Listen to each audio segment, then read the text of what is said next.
Thank you all for tuning into Big Mama Story Time. Story Time!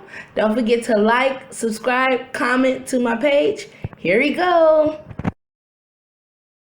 Hi guys, thank you all for tuning into Big Mama Story Time on today. Today I will be reading to you guys a Fairly Odd Parents Ding Dong. All right, let's get into this. Chapter 1. Some are bored, some are not. It was a hot summer day, and Timmy Turner was sweaty and bored. How about we go to the movies, his father suggested. Soda, popcorn, and air conditioning? Timmy sighed happily. That sounds great. It sure does, said Mr. Turner. But I meant your mother and me, not you. Oh, that's mean. Besides, we know how much fun you always have with Vicky, said Mrs. Turner.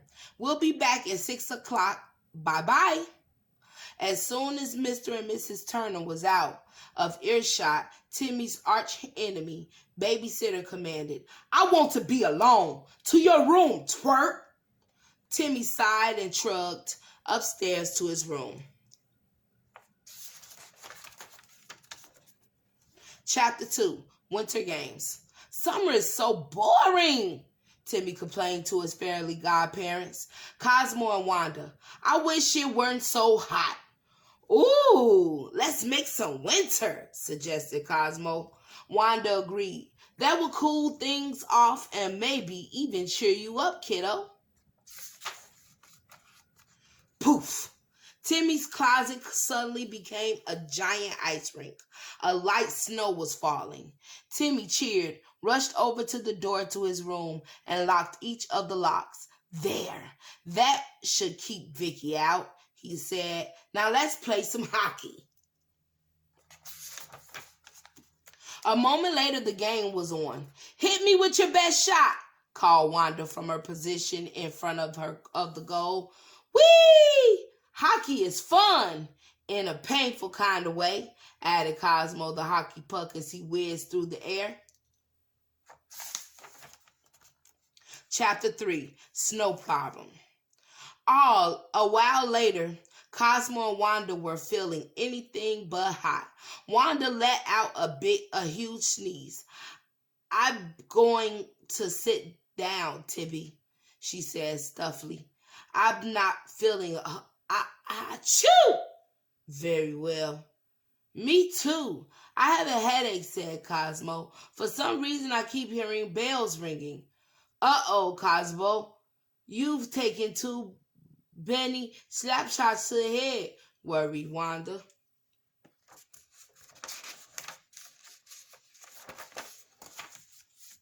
Just then, Timmy heard footsteps and jingling keys. I hear fun in there, warned Vicky, and it's gotta stop.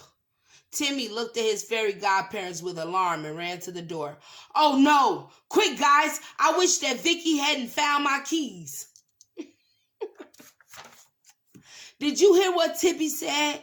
Wanda asked Cosmo. My head is all stuffy, and my ears are all plugged. Mostly I heard ding dong, complained Cosmo. But I'm pretty sure Timmy said he wanted monkeys. Bunkies? Wanda repeated in disbelief. Why would Tippy want bunkies? Well, this wish is our command. After all, Cosmo and Wanda waved their wands.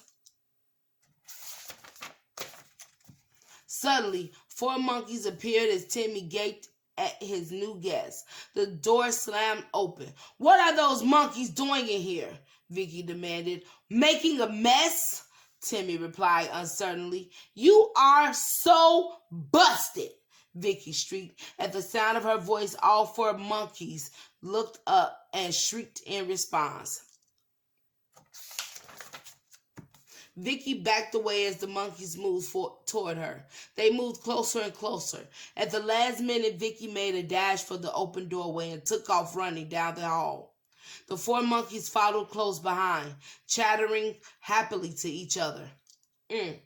Run, Vicky, run. Chapter 4, Monkey Roundup. Timmy, Cosmo, and Wanda tore after the monkeys. By the time they reached the kitchen, Vicky and her monkey mob had disappeared out the front door. What are we going to do? Timmy shouted. Cosmo struggled to catch his breath. Wanda and I are in no shape to chase after monkeys, he panted, and I wish someone would answer that phone. Tibby, if you'll round up the monkeys and bring them back to us, we can take care of the rest, Wanda offered. I will, Timmy said hesitantly, then replied, of course. Poof! No, I didn't say horse. I said, oh, never mind, sighed Timmy, jumping onto the saddle. Nay! That's what the horse said.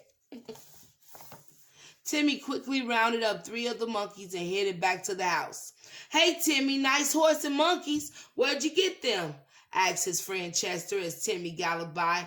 The internet, replied Timmy over his shoulder.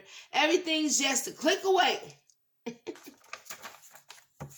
When Timmy returned with the monkeys, Wanda waved her wand and said, there you go, little guys. Back to where you come from. Hey, Timmy, don't you still have another monkey to catch? Cosmo asked. Timmy looked around desperately. Out in the yard, he saw Vicky climbing a tree. The last monkey was closing in on him. Should you help or should you not? Wanda followed Timmy's gaze. Oh, bye, she sniffled. It looks like that monkey has grown rather fond of Vicky. Get away from me, you ugly ape! Vicky was screeching. When I get my hands on that twerp, Timmy! Chapter 5, Growing Pains. Oh no, groaned Timmy, trying not to panic. Cosmo, Wanda, listen carefully. I wish you'd make that monkey go. Make the monkey grow? Repeated Cosmo and Wanda at the same time. Instantly, the monkey became enormous. He grabbed Vicky in one hand and then began climbing up the side of Timmy's house. Oh, man. Timmy smacked his forehead. Oh, man, I wish I just kept my mouth closed, he muttered. You say you wish we'd made your house grow? Cosmo asked, confused. I don't see how that's going to help, but whatever you say, Timmy. Swoosh! Timmy's house shot up into the sky. Cosmo, why would I wish for such a giant house? Shouted Timmy at the top of his lungs. Cosmo shrugged. Well, everyone can use more closet space. Timmy looked at his watch. My parents will be home in 10 minutes. I better think of something fast. He gasped.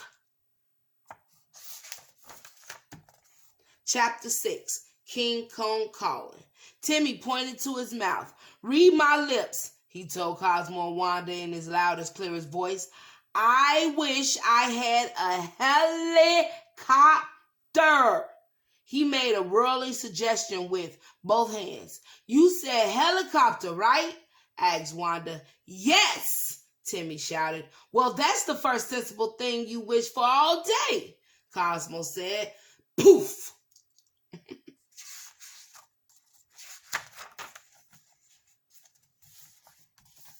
Timmy jumped into the helicopter and flew up to save Vicky.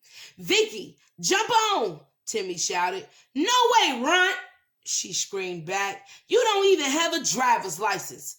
Vicky turned her attention back to the love-struck monkey. Take your stinking paws off me, you smelly ape, she shouted. With a hurt look, the giant monkey set Vicky down on the roof and backed away. Aww. Hurt his feelings, Vicky.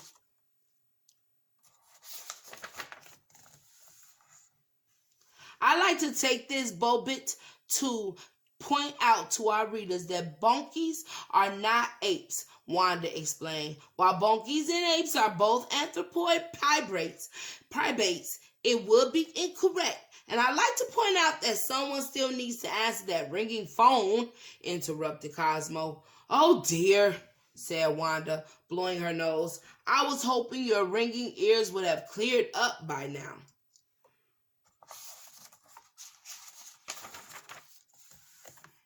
Meanwhile, up on the roof, the giant monkey was trying to get away from the wrath of Vicky. The poor frightened creature reached out and grabbed onto the helicopter to escape.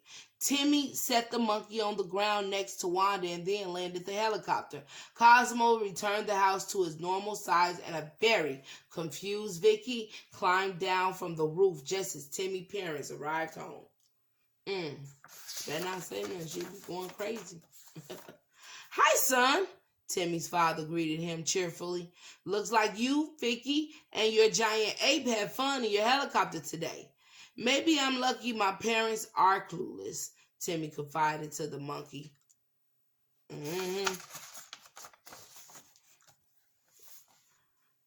Chapter 7. Seems like cold times. Later that evening, everything was back to normal. From now on, when I have a boring day, Timmy said, I'll leave it that way. Look what I found. Cosmo held up a pup.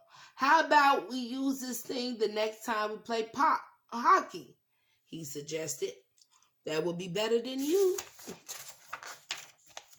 Timmy and his fairy godparents headed down the hall to his room. Wait, cried Wanda. We forgot. Don't open your... But it was too late.